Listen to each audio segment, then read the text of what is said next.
ഫയലുകളെ കുറിച്ച് എന്തെങ്കിലും നരേന്ദ്രമോദി മിണ്ടിയോ?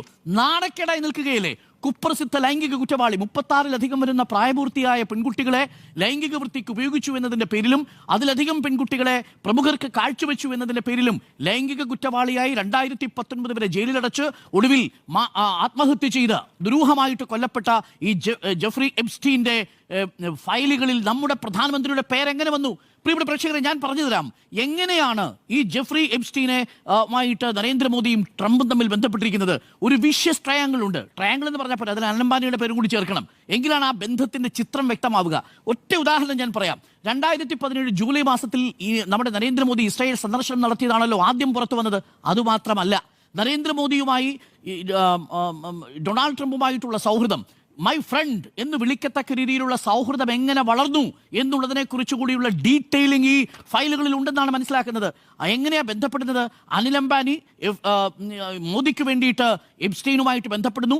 എപ്സ്റ്റീൻ അതിനുള്ള സാഹചര്യങ്ങൾ ഒരുക്കി കൊടുക്കുന്നു. ആ ബന്ധത്തെക്കുറിച്ചുള്ള ഫയലുകളാണ് പുറത്തു വന്നത്.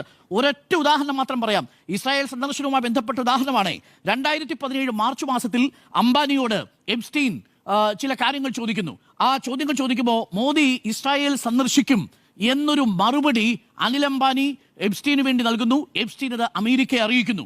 അതിനുശേഷം ജൂലൈ 6-ാം തീയതി ഇസ്രായേൽ സന്ദർശിക്കുന്നു. ജൂലൈ 26-ാം തീയതി ട്രംപുമായിട്ട് കൂടിക്കാഴ്ച നരേന്ദ്രമോദി നടത്തുന്നു. അതിനെക്കുറിച്ച് എപ്സ്റ്റീൻ പറഞ്ഞിരിക്കുന്ന വാചകം ഇങ്ങനെയാണ്: ഇന്ത്യൻ പ്രധാനമന്ത്രി മോദി തന്റെ ഉപദേശം സ്വീകരിച്ചു. ഇസ്രായേലിൽ പോയി അമേരിക്കൻ പ്രസിഡന്റിനു വേണ്ടി പാട്ടും പാടി ഡാൻസിങ് കളിച്ചു. സംഗതി ഏറ്റു എന്ന് പറഞ്ഞിരിക്കുന്നത് ഈ എപ്സ്റ്റീനാണ്. എന്ത് സംഗതി ഏറ്റു? എന്താണ് സംഗതി? ഒരു ലൈംഗിക കുറ്റവാളിയായ എപ്സ്റ്റീനുമായി എപ്സ്റ്റീന്റെ ഫയലുകളിൽ നമ്മുടെ രാജ്യത്തിന്റെ പ്രധാനമന്ത്രിയുടെ പേരെങ്ങനെ വന്നു എന്നുള്ളതാണ് പ്രധാനപ്പെട്ട ചോദ്യം. ട്രംപിന്റെ അനുയായി ടോം ബ്രോക്കിന് ഒരു മെയിൽ അയച്ചത് എപ്സ്റ്റീനാണ്. എന്താണ് എപ്സ്റ്റീൻ അയച്ചത്? ഈ മോദിയുമായിട്ടുള്ള സൗഹൃദമുണ്ട്, ട്രംപുമായിട്ടുള്ള സൗഹൃദത്തിൽ മോദി ആഗ്രഹിക്കുന്നു എന്ന മട്ടിൽ ഇടനിലക്കാരനായി നിൽക്കുന്നു.